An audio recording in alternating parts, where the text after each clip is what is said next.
حضرت ابو سعید عبداللہ رحمت اللہ تعالیٰ علیہ فرماتے میں بغداد میں حضور غوث پاک کا کلاس فیلو تھا، غوث پاک کے ساتھ پڑھتا تھا میں تھا ایک بڑا ذہین سٹوڈنٹ تھا، اس کا نام ابن سکا تھا، ہمارا کلاس فیلو۔ کہتے ہیں بغداد میں ایک بزرگ آئے، شاہ محمد غوث ان کا نام تھا، اس زمانے میں بھی شاہ غوث نام کے بزرگ تھے۔ میں آپ کو کچھ 950,000 سال کے قریب کی بات بتا رہا ہوں۔ کہتے ہیں ہمارا ارادہ بنا چلو اللہ کے نیک بندے کی زیارت کر رہے ہیں۔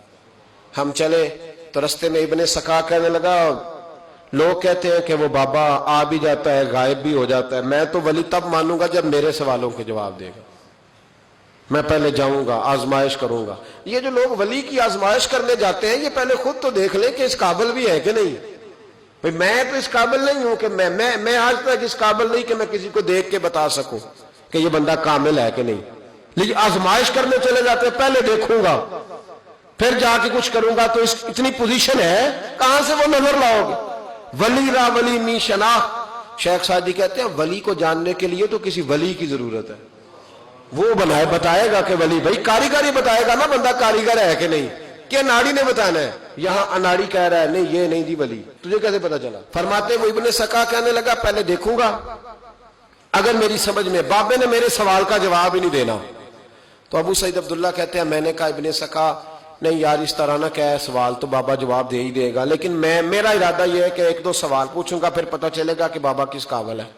کہتے ہیں ہم دونوں باتیں کرتے رہے، حضور عبد القادر جیلانی اسٹوڈنٹ تھے اس زمانے میں، چپ رہے۔ ہم نے کہا کہ آپ کیا کریں گے؟ کہنے لگے میں نے نہیں سوال کرنا، میں امتحان لینے نہیں جا رہا، میں تو اللہ کے بندے کا دیدار کرنے جا رہا ہوں، تو زیارت کرنے جا رہا ہوں رب کا بندہ سمجھ کے، حضور کا غلام سمجھ کے جا رہا ہوں، میں کوئی امتحان لینے جا رہا ہوں؟ نہ بھی بابا سوالوں کا جواب دے تو مجھے انشاءاللہ اللہ کا بندے کے دیدار کا ثواب مل جائے گا، میں جا رہا ہوں، میں نہیں تمہارے رٹے میں جاتا۔ کہتے ہیں ہم تینوں پہنچ گئے، جب ہم اندر گئے تو بابا جی اپنی نشست پہ کوئی نہیں تھے، وہ چل کے نہیں آئے، اچانک ہم نے آنکھ جھپکی تو بابا جی ہمارے سامنے موجود تھے، سلام لی تو وہ تو جلال میں آ گئے، کہنے لگے ابن سکا تو کہتا تھا کہ بابا کو سوالوں کا جواب نہیں آئے گا، جا میں تیرے اندر کفر کی بو محسوس کر رہا ہوں۔ دیکھیں بزرگوں کے یہ نہیں کہا تو کافر ہو گیا، فتویٰ نہیں جڑا، کفر کی بو آتی ہے تیرے اندر سے۔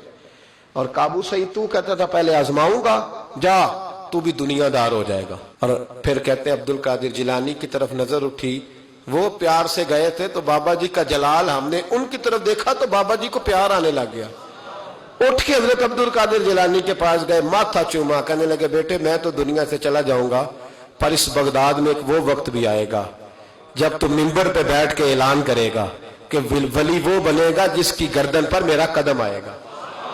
تو نے یہ پیار کیا میرے ساتھ؟ فرمایا بیٹا میں جب تک رہوں گا تیرے لیے دعا کروں گا۔ حضرت ابو سعید عبداللہ کے پھر ایک وقت آیا کہ ابن سکا بہت بڑا عالم بن گیا، پر علم پڑھے دا مان نہ کریے، مت تاکھی میں پڑھیا، او جبار کہار صداوے، متے روڑ دیویں دودھ کڑیا۔ کہنے لگے پھر وہ وقت بھی آیا کہ روم کے عیسائی بادشاہ کے دربار میں ملازم ہو گیا، وہاں کچھ لکھنے پڑھنے کی ڈیوٹی اسے مل گئی اور بڑی ڈنگے مارنے لگا کہ میں روم کے بادشاہ کا وزیر بن گیا ہوں۔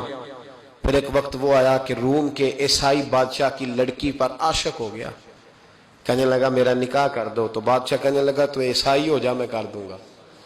کہنے لگے پھر وہ عیسائی ہوا، پھر ہم نے اس کی وہ حالت دیکھی کہ اس کے منہ میں کیڑے جاتے تھے، اس کے ناک سے نکلتے تھے۔ کیوں؟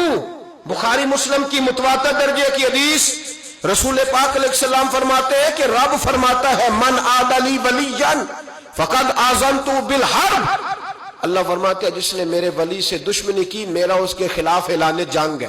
تو جس سے اللہ جنگ کرے، یہ بخاری مسلم ہے متواتر درجے، اللہ جنگ کرے وہ مقابلہ کر سکتا ہے؟ لوگوں نے بغض پالے ہوئے اولیاء اللہ کے، بغض پالے اور پھر کہتے ہیں بچ جائے۔ اور دیکھو دنیا دے کے یہ وہ کہتا ہے میرے پاس بڑا مال آ گیا، فرمایا کافر ہو کے مرا جب دنیا سے گیا، کافر ہو۔ پر ابو سعید عبداللہ کہتے ہیں مجھے بھی یمن کے بادشاہ نے وزیر بنا لیا، دولت میرے کانوں تک آ گئی، میرے بچے لاکھوں میں کھیلتے ہیں، پر میں منتیں کرتا ہوں کوئی فجر کے لیے بھی نہیں اٹھتا۔ کہنے لگا اس طرح کی میری پوزیشن بن گئی کہ دنیا ہی دنیا رہ گئی، لیکن درد رخصت ہو گیا۔ کہتے ہیں ہم اس کیفیت میں تھے تو اچانک بغداد میں اعلان ہوا کہ غوث پاک جیلانی کا منبر اتنا بڑا ہو گیا ہے کہ دور دور سے زمانہ آتا ہے. اور پھر میں نے اپنے کانوں سے سنا، انہوں نے اعلان کیا بھئی ولی وہ بنے گا جس کی گردن پر میرا قدم آئے گا. تو لوگ کہنے لگے یہ کیا ہے؟ میں نے کہا یہ ولیوں کی محبت کا نتیجہ ہے، یہ نیک بندوں کی محبت کا نتیجہ ہے، رزلٹ.